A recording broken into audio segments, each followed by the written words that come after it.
Hello, everyone. Welcome again to another Teacher Joseph podcast. The pressure is on our Prime Minister these days to explain why he appointed Lord Mandelson as the UK ambassador to America. Peter Mandelson was an MP, then he was in the House of Lords, then he was a UK ambassador, and then it became clear that he had very strong associations with Jeffrey Epstein. Now, the release of papers regarding Jeffrey Epstein has been very catastrophic for a number of people. Our king's brother, Prince Andrew, now simply Andrew, after his title was removed. Richard Branson is facing a lot of questions from the media. And Lord Mandelson is now simply Peter Mandelson again. After he resigned, there's speculation that he passed confidential information to Jeffrey Epstein, and it seems the unfolding of this is continuing. Our Prime Minister is under a lot of pressure to explain what he knew about Peter Mandelson's connections to Jeffrey Epstein, and indeed to explain why he appointed him as the UK ambassador to the United States. This is a breaking story which isn't going away, and some people are speculating this could be the downfall of the British government, or at least of Keir Starmer's career. Let's have a look and see, first of all, on Sky News, what's happening with our Prime Minister. Right, so you can see here on this story, it says, Starmer fighting for his political life as he apologizes to Epstein's victims. Now, you might think that's a little bit strange, but let's see what's happening here. Sky's Beth Rigby says today's speech from Sir Keir Starmer felt different from what we've seen before, as he apologized to Jeffrey Epstein's victims. Now, this is really interesting, of course, because we noticed a few days ago, we were commenting on Beth Rigby, that she's a wonderful news correspondent. And one of my last podcasts was about her voice, which is very unusual and very beautiful. But we're going to listen to her now talking about the Prime Minister. So let me just I want to say this. prepare this. I am sorry. Sorry that so many people with power failed you. Sorry for having believed Mandelson's lies and appointed him. That was a really emotional and tense moment back in that room. That was a Prime Minister fighting for his political life. He knew it. He was furious. This is a Prime Minister that often dodges difficult questions or tries to avoid it. He went full in today, offering a fulsome apology to the victims of Epstein. In this country, we will not look away. Yeah, right. Okay, let's just read what else they have to say. We're going to pop over now to the news story that accompanies this. We're on Sky News today, and we are looking at the news story concerning our Prime Minister, Sir Keir Starmer. We heard him talking there a moment, and he's trying to assert his authority. We will not tolerate. Notice the spaces between his words there. We will not. Really bringing about a sense of power. And that's why I'm always telling you, if you're learning English, don't speak like that. Don't speak leaving spaces because it's too strong. You need to be musical in your presentation. It says here, politics latest, Starmer apologizes to Epstein's victims for believing Mandelson's lies. So again, with our political system, we're very into morality. Someone told us a bad lie. So it makes me smile because this isn't about the fact that Jeffrey Epstein did some really heinous things. It's about Peter Mandelson supposedly lied at the time of getting his appointment to the ambassadorship of America. Keir Starmer appointed him to be the ambassador to the USA. And of course, now this story is basically saying that Peter Mandelson may be a criminal.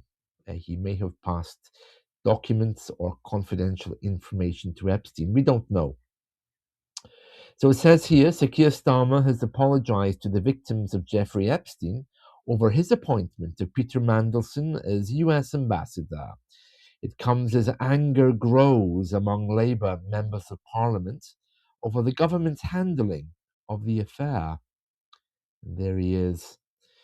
Right, now, it says here, I'm sorry for believing Mandelson's lies and appointing him as ambassador to America. The PM has been avoiding questions about his own future. The documents on Mandelson's vetting won't be published today.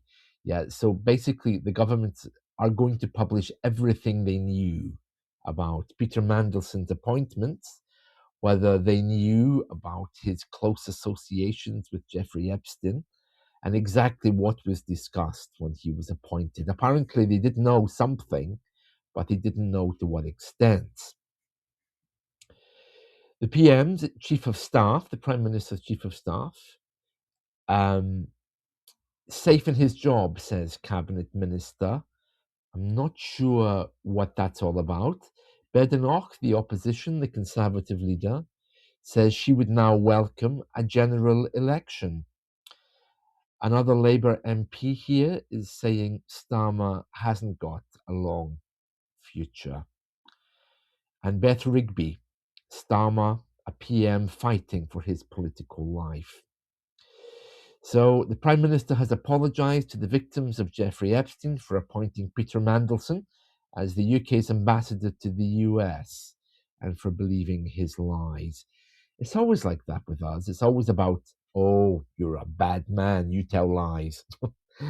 Yeah, it's rather strange that we would word things that way. And there he is, fighting for his life. In this country, we will not look away, as we had a moment ago. So, yeah, you need to be very careful if you're learning English in the way that you speak. We will not shrug our shoulders. We will not allow the powerful to treat justice as optional. It reminds me of Winston Churchill's speech, you know, the one, we will fight them on the beaches. It was the same kind of tone. So he's obviously trying to assert his authority there. Yeah, and Badenoch is saying, look, somebody should go. Keir Starmer or his chief of staff. I don't know why. I don't know. I don't know why they're saying he should resign. I suppose it all depends on how much he knew. There she is. Let's see what she says. Kemi Badenoch, should Keir Starmer resign? Keir Starmer has had a catastrophic error of judgment. He should certainly take responsibility. What we heard from him this morning was obfuscation and backtracking on the confession he made yesterday that he knew that Peter Mandelson had continued his association with. Well, she's the opposition. She's going to say that anyway. So we don't know exactly.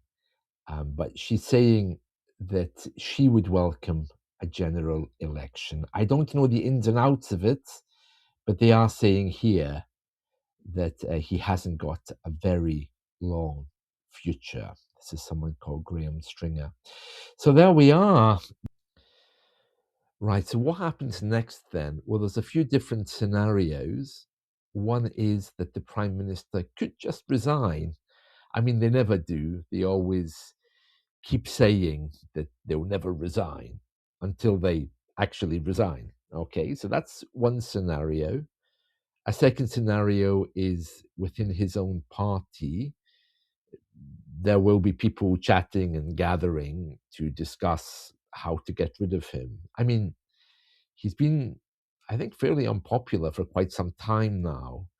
And as you know, from the ID card issue, he has changed his mind, or rather, the governments have made U turns or backtracked on a number of issues.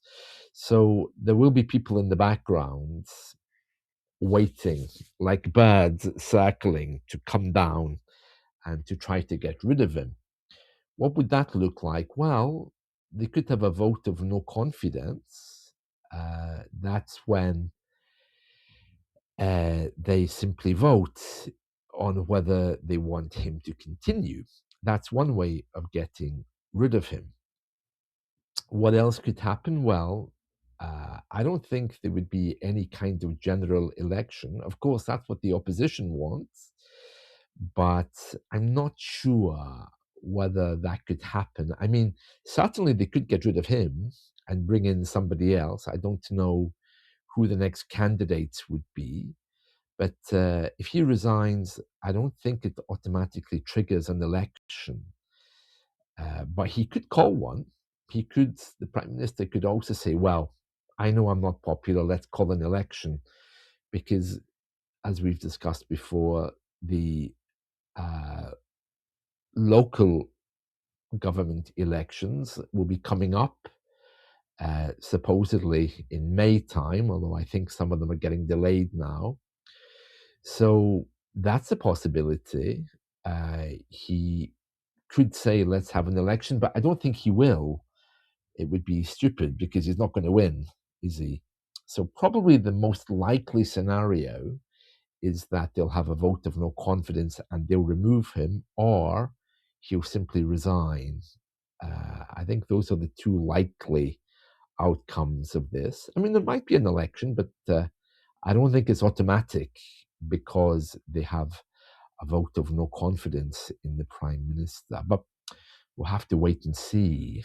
Yeah, so all very interesting. And yeah, very interesting to see where this is going. But it's not looking good. And as we saw there, he is fighting for his political career.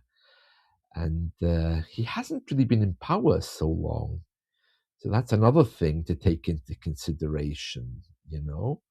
The opposition parties are just waiting for the next election, but who would win the next election? There's a question.